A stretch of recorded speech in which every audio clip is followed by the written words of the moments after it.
Hi, everyone.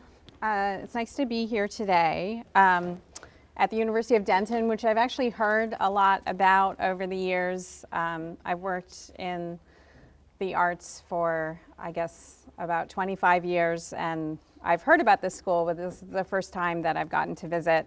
So my thanks go to Laura Beard for initially inviting me to come here, and also to Deanna, Ooley, and Annette Lawrence for organizing this trip.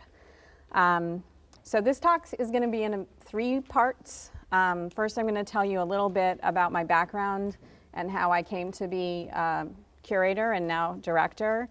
And then I'm going to talk a little bit about the shows that I've done, some of the major projects that I've done.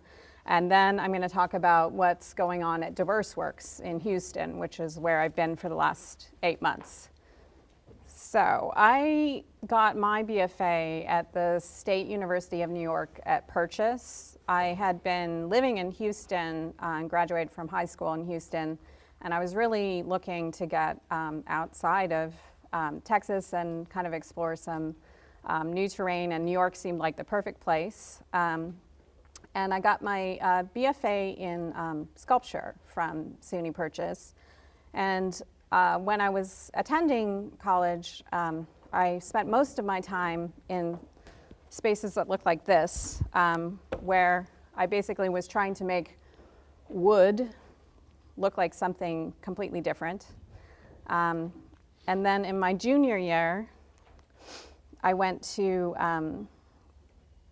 the Edinburgh College of Art in Scotland on an exchange, and which was really interesting to be away for a semester and kind of see what was going on in a completely different context. And at that university, I spent a lot of time trying to make stone look like something completely different.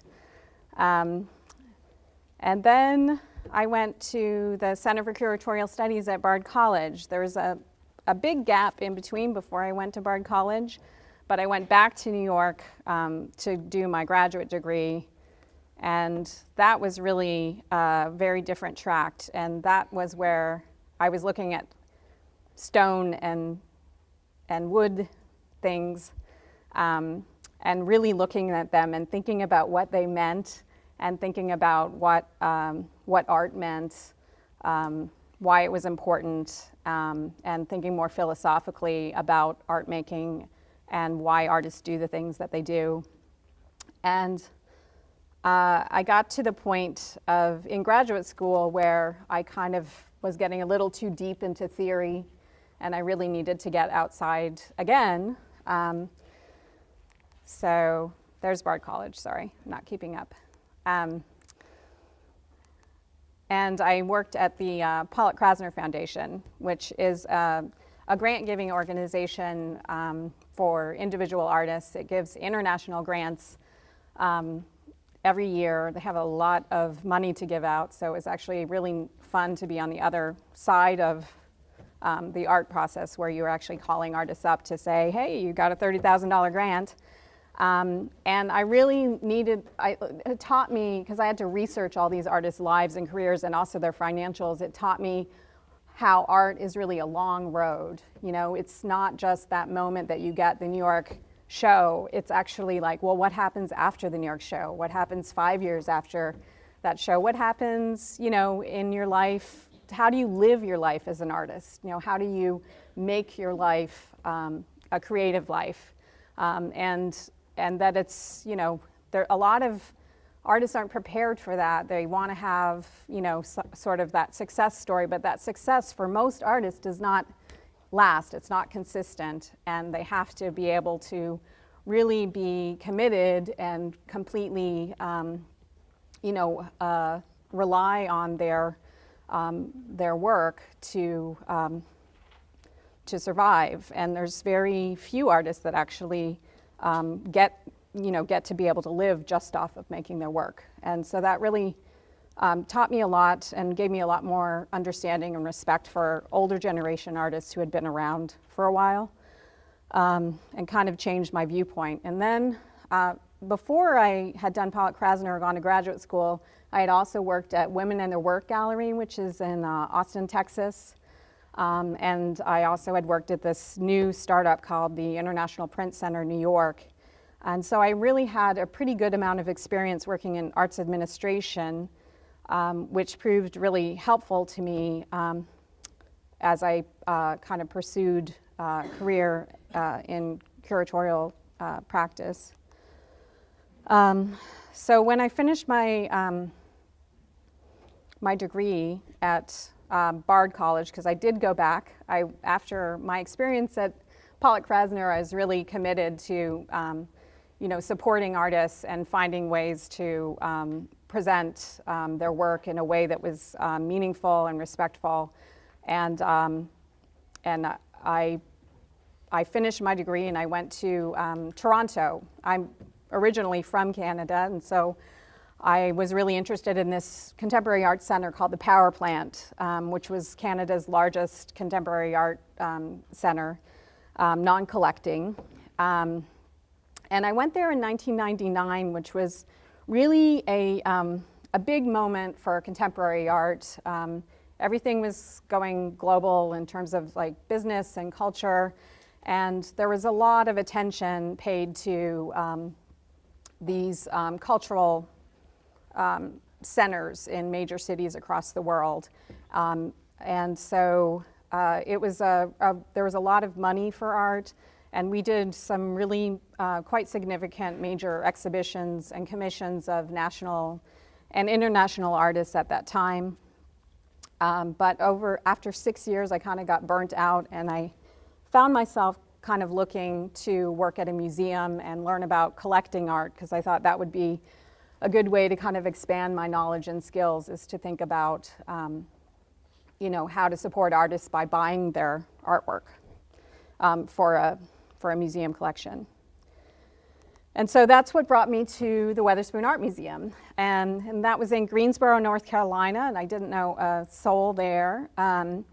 But it's a great contemporary art museum and has a really strong program, and I really liked the director there. And I got to do as many exhibitions as I wanted to. And I got to do publications, I got to do contemporary art acquisitions, and it was a really, really great opportunity. So it's part of a university also, so I also got to work with faculty on co-curating shows, and I got to really be and pull from other departments like science and religious studies and even information sciences to kind of cultivate and research the artists that I was working with. So this is just an image of one of the shows at the Weatherspoon. This is a show of Trenton Doyle Hancock's work. In the main space, this is like the opening night.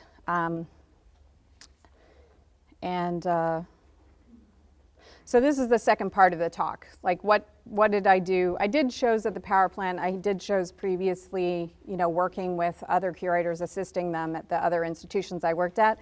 But this is the first time I was the curator, the contemporary curator at a museum. And so that's why I'm only showing these exhibitions. So one of the first shows I did was Uneasy in Nature, which brought together 6 artists who incorporated mythology, folklore, and narrative in their work, and sort of had a kind of new and different view of the perception of nature and culture and that dichotomy. And the exhibition, here's an image. The exhibition included sculpture, digital animation, photography by Lee Bull, who's from Korea, Brian Crockett, who's from the US, Roxy Payne, who's a US artist, Patricia Piccinini, Allison Schatz, and Jennifer Steinkamp. And it was a really great, that space is just amazing, and really, we had a lot of room to work with. Therefore, I don't know if you can see it, but there's a aluminum, or actually a stainless steel tree that we installed in the gallery. And another artist that has influenced me is the acclaimed artist Stephen Vitiello, who is a sound artist. I presented his work called Night Chatter at the Weatherspoon, and this was like a multi-channel work that kind of takes an analog synth track that sort of rumbles under natural sounds that were recorded on this James River State Park in Bridge Forest, Virginia. And the way that we installed it was basically using just the sound. So there was no traditional object-oriented art in the space. It was just a platform where people could lie or sit or walk around if they wanted to in this space and just experience the space. And that, or the piece. And that was something that I had experienced with Stephen Vitiello's work when he was in the Whitney Biennial. And it was a piece he had done of the wind vibrations in the World Trade Center before it came down. And this was similarly installed. It was like a surround sound experience. And it was tied into US surveillance of what they called chatter over,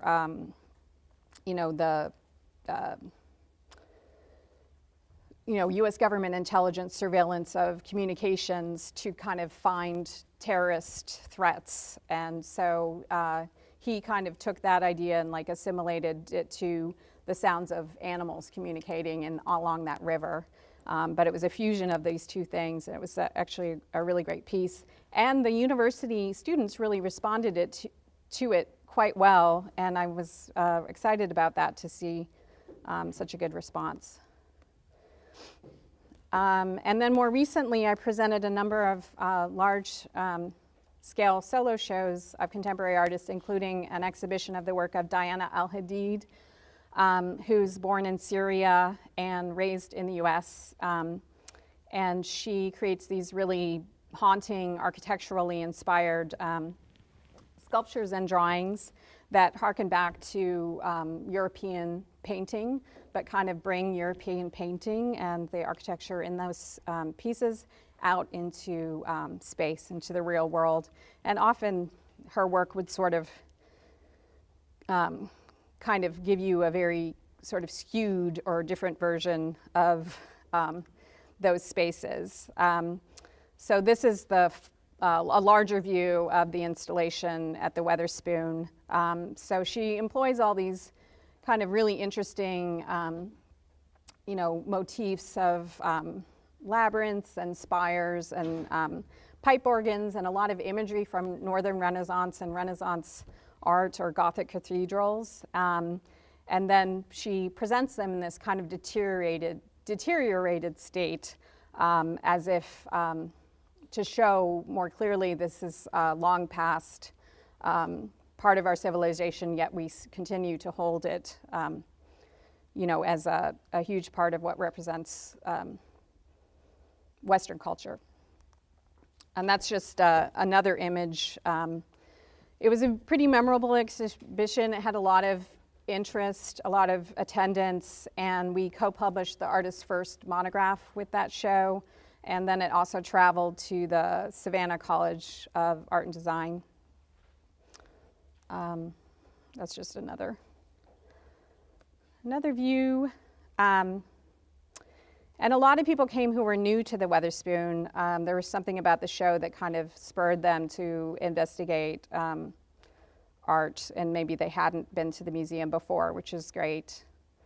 And then another thing I became sort of an expert on while I was at the Weatherspoon is art on paper, because the Weatherspoon had been doing this art on paper biennial since 1967 and acquiring works out of each show.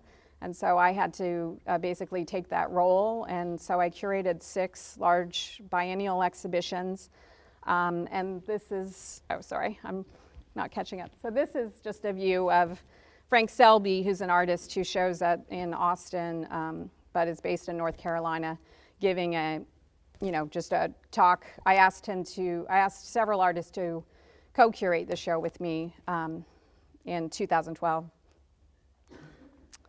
And that's just another view of one of the prior shows in 2008. So you can see it's art on paper, but it's thinking of like it just would, the dominant material was paper, but it could be sculpture, it could be painting, it could be, you know, it could take any form. So once I started working on the show, I kind of realized, you know, just sort of how endlessly interesting just, you know, paper alone could be in terms of, you know, researching it and really thinking about the many different ways that people are using that material. This is another view. This is Art and Paper 2010, which included Natasha Baldwin, who's in Houston, and Mark Fox, and Jacob Hashimoto, and Katie Holton. So it took a lot of different forms. And then my most recent shows, I've really been trying to kind of create a public forum to discuss not only art, but some kind of contemporary social issue that the artists address. And this is kind of an idea I have, that this type of forum doesn't really exist outside of the university or, you know, an educational sphere, that the museum can provide this other platform to really explore these issues without it being a confrontational space. There's something about being in a gallery or museum where it seems like people seem to be more open to exploring ideas that maybe they might not if they were reading an article in a newspaper or watching the news. So I tried to think about that and engage audiences in conversations, you know, using art as a kind of intersection between contemporary culture and what was happening in the world. And so this is just an image of a Kate Gilmore piece that I commissioned for the exhibition Persona, A Body in Parts. It was a live performance in the exhibition space that took place at a number of times during the run of the exhibition. So the show looked at notions of identity in the 21st century, and it asked, you know, is identity really a fixed thing? And how much of our identity is determined by the people around us, how we want them to perceive us, and do we adapt to kind of satisfy, you know, people's notions of what they want us to be? And so it was definitely a show that spoke to a lot of the students at the university where I was working, and also to the community at large. And it included work by Nick Cave, Carter, Jillian Waring, Barbara Prost, Nikki Lee, and Kate Gilmore. And that's the Gilmore piece in action, which is an endurance piece. So during most of the run of the show, it would just look like a kind of weird pink minimalist wall with little nooks in it. And then when the exhibition was happening, these performers would basically stand completely still in profile for an hour and a half to 2 hours at a time, and just be, you know, subjected to being observed, but also they were, you know, sort of the strength of that wall. And so the idea for Kate was to kind of have this sort of opening up of who is behind the scenes, or who are the people that are really supporting the structure of businesses and institutions. Many of the people that are doing that are women. So it was a feminist piece, but also it was a very unusual experience for the viewer, and also for the performers. I actually performed the piece myself, and it was fairly bizarre. And so that's the audience at the opening. So nothing really happened. People kept thinking something was going to happen, but there's no, you know, kind of climax or narrative. It's just this negotiation between two groups of people, one that's immovable and one that's free to do as they please. And then this was the Nick Cave installation that was part of the show, and we actually ended up acquiring one of those pieces for the collection. And this is the installation by Carter, who's a really, really interesting artist that has not really, I think, got the attention that he deserves for the ideas that he's dealing with, which have a lot to do with double identity, or, you know, that we're always kind of veiling ourselves. And that was his installation. So about 60 years ago, thinking about this, I also was kind of interested in something that a lot of museum educators will ask a curator when they're talking about a project they're working on. They'll say, who is your audience? And a lot of times I would kind of find that sort of like a confusing question, because I'd say, well, it's the public, it's everybody, you know. And they didn't want that answer. They seemed to want me to say something else. And so I was sort of like, how can I define an audience based on an artist's work? I don't really know, you know, who's gonna appreciate this work or not. But I didn't want to continue to think of the audience in this kind of generalized, like, monoculture way. So I thought, you know, maybe there was a way that I could kind of think about a show in development in conversation with an audience and see what resulted from that. And then, you know, I think that also the audiences for museums and a lot of arts in general do tend to be fairly monocultural. I mean, they're middle class, upper middle class, fairly privileged backgrounds, and white for the most part. So I was kind of curious how that hadn't changed. That's been a conversation that's been going on through my entire career, you know, that this is a problem. And so I thought, I'm in this world now, so I can certainly, you know, try to, you know, figure out a different way to be doing this. And I didn't want to be making shows for the same people all the time. And it started to feel like that, like it's all the same members, students, colleagues. Maybe there'd be a few changes, but a lot of the same people would come to all the shows. And so I thought, I want to cultivate an interest in art among different audiences and engage different communities in what I'm doing. And so I started this off a little bit through working with Lee Walton, who's an artist, on a show called Our Subject Is You, which is an exhibition that focused on participatory art. So every piece in the show didn't really exist without the viewer interacting with it in some way. So this is an example of that. This is Steve Lambert's I Will Talk with Anyone About Anything, which was just a desk and a sign, and whoever could sit there and be the person behind the desk and ask people, or it could be, you know, they could reverse it. So it was just basically creating some kind of conversational platform. And it asked the viewer to be performative and to be part of the work.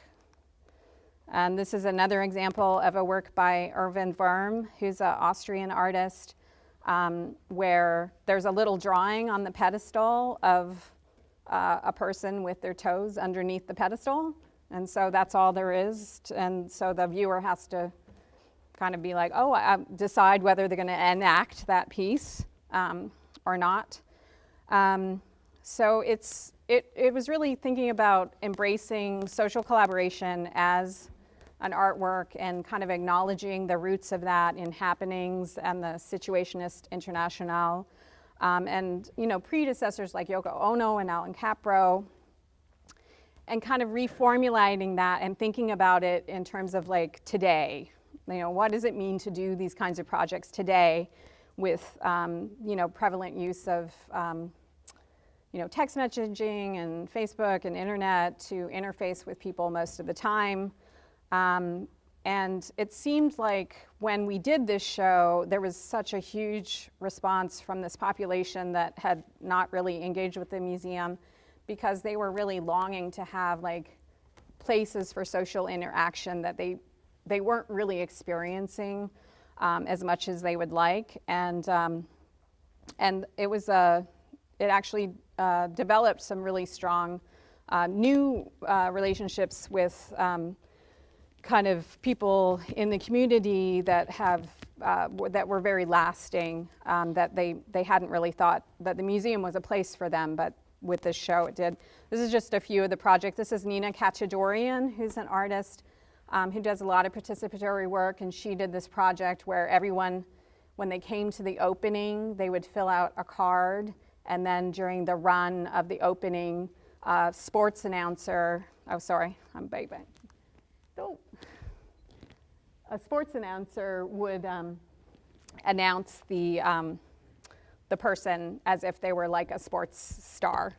And there would be cheering, like sound effects of cheering and stuff like that.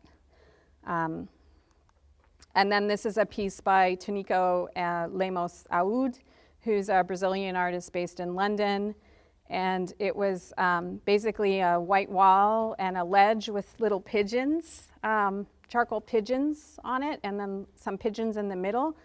And when it started off, it was just a white wall. And then during the run of the show, people would draw on the wall with the pigeons. And then I worked on another project with two artists called Art in Odd Places, which took place on the streets of, basically on the streets of Greensboro for about two full days.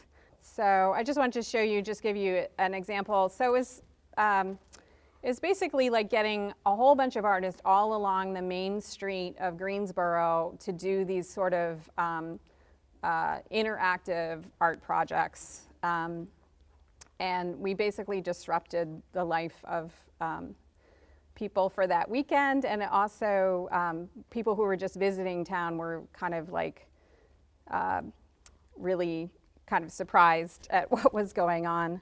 And it was a very chaotic experience, the whole thing. But you can see all the little dots. Those were all the different projects, and people could use their Google Maps to find the projects, and then encounter them and have conversations. And then we had a whole bunch of people documenting, what was going on. So that just sort of gives you an example of the festival. And this is something that takes place in New York on 14th Street every year, Art in Odd Places. But the guy who's organizing it, Ed Woodham, has been kind of working with other curators in other cities to produce it elsewhere. And we worked with Elsewhere, which is another Greensboro organization that is really interested in this kind of practice as well. Okay, so then, and I've always really felt it to be really important for curators to connect to the communities that they live in and to know the artists that are in their communities and support them. And I think it's also really important, whether you're in a little town or a huge city, to behave that way or act that way, or, otherwise, I just don't see what the point is of being a curator or being involved in the art world if you're not really kind of engaged with other artists or the community that you're working in. So here's an example of some of the planning meetings that I had for an exhibition called Zone of Contention, the US-Mexico border, which focused on artists' investigations of issues related to migrant labor, immigration law, border control, and the DREAM Act. And I did these meetings in advance, way in advance of the show, to kind of develop what was the show and what would it mean to people living in the community, and then also who were the people that I needed to talk to if I was going to present this show in this city. So just to be thoughtful and aware of all the people that might be already working on this issue that aren't artists, but that you could engage and could actually really be great resources for a better understanding. And so it was 10 artists from the US and Canada and Mexico, and they participated in the exhibition and also public programs. And then the zone team that I built up kind of served as ambassadors for the show. So they could talk about the artists, but they could also talk about the issues depending upon their areas of expertise. And we had a really great opening. And we also developed new relationships, again, with people that thought that the museum might not be a place for them. And the artists really loved the show because they also got to learn from all the different experts that we put together for the zone team. So it was very social, too. And then the next project was Zones of Contention After the Green Line, which addressed the occupation in Palestine and the Green Line, which is basically a reference point that people also often refer to in terms of how to resolve the Israel-Palestine conflict.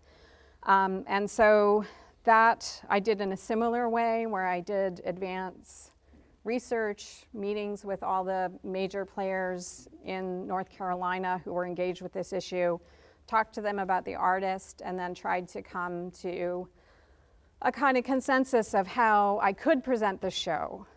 This was an issue where actually there hadn't been a show presented in the US that addressed specifically the Israel-Palestine conflict with Palestinian artists included, and there's a lot of reasons for that, which I can talk to anybody who's interested in knowing about. But it seemed like there had been a real interest in talking about this issue when I first started approaching people about the topic. And that actually changed during the course of organizing the exhibition, but we did end up presenting the show, which was great. And that was the exhibition brochure guide, which we had in all the languages, Hebrew and English and Arabic. And then you can see the artists that were included in the exhibition. And we actually, a lot of the people that I consulted with on this exhibition, I got resounding support from all sides that there really needed to be a discussion about this, and that the exhibition sounded interesting and worthwhile. I did get some resistance, but once the show opened and everybody could see the exhibition, and we had a great public talk with Michael Rakowitz, a lot of the people who were really worried about the show actually really loved the show, and they came back 2 or 3 times because they really appreciated being able to have this conversation. So it was a really great exhibition experience, and the methodology is something that I developed and that I'm hoping to be able to utilize in my new role at DiverseWorks as well. Though it takes knowing the community to really do these kinds of controversial exhibitions, and I don't feel completely confident about understanding Houston yet. It's a much bigger city and much more diverse. So now I'm at DiverseWorks. So DiverseWorks is a multidisciplinary nonprofit art organization, and multidisciplinary is basically saying that most of the artists we show come from a visual arts perspective, but they incorporate dance, sound, theater, some participation that their practice is expansive. This is an image of an installation of the work of Katie Grinnan, which is at our old space, which I'll show you what our new space looks like, but let me just go back a minute. So in 1982, DiverseWorks was established by artists, Charles Gallagher, Billy Hassel, Doug Lagarta, and they were in this downtown space in Houston. Houston downtown was completely desolate, and they converted this older kind of Civil War era building into a gallery. And they presented some really groundbreaking shows and programming, and kind of introduced sort of more innovative contemporary art practices to the Houston art community. This building burned, it caught on fire and it burned to the ground. And so then they moved to this kind of crazy space, like that was really hard to get to off of the freeway, North Freeway of Houston. But it was a huge space, and they actually had a whole, a theater set up so they could do full theatrical productions or dance productions in the space. And that became sort of a real trademark of DiverseWorks. And they were in this space for a really long time, about 25 years. And then we moved in 2012 to temporary space in Midtown. That's what that space looks like, much smaller, in anticipation of an eventual move to this new thing called the Match. So the Match was an idea that DiverseWorks originated with 4 other arts organizations: Aurora Picture Show, that shows short films by artists; Mildred's Umbrella, which does dance performance; and Infernal Bridegroom, that does theatrical productions. And it started in the 2000s, and so in 2012 we moved here in anticipation of moving. All the other groups kind of fell out of the Match concept. They got other spaces, except for DiverseWorks. We were the only ones left, and we were pretty much dedicated to making that move and making that change. And that's when I was hired. We were right on the precipice of signing a lease for this new larger space. So this is also at the old space. You see a Tony Ferrer installation on the ceiling, and then this is one of the public programs that DiverseWorks regularly presents called Diverse Discourse. So the new space is, I'll show you a picture. It's a huge space. It's called the Match. We're sharing office space with all these other arts organizations. We have a gallery that's about the same size as the gallery that we had previously. It's a little bigger. It's about 3,000 square feet. And then we have access to 4 different theaters, plus a big outdoor space that we could use for performances. So we have a white box theater, black box theater, proscenium theater, and a dance theater. So all of the artists that we're working with can potentially use those spaces, or they can just use the gallery space. Oh, sorry, I'm not showing you a picture. There. So that's the space. And it's right on the light rail line, so it's changing our audience. There's a lot more people just kind of coming in off the street that haven't ever encountered contemporary art. And it's a very exciting time for us in terms of potential for outreach and public programming for contemporary art, especially what we do, which is very experimental contemporary art. So this was the opening, our initial opening, which just happened in January at the space. This is a show called What Shall We Do Next? And we had a really large number of people coming. And as in association with What Shall We Do Next, we're doing a dance performance by the artist Julien Prévu, who is a Paris artist, visual artist, who also works in performance.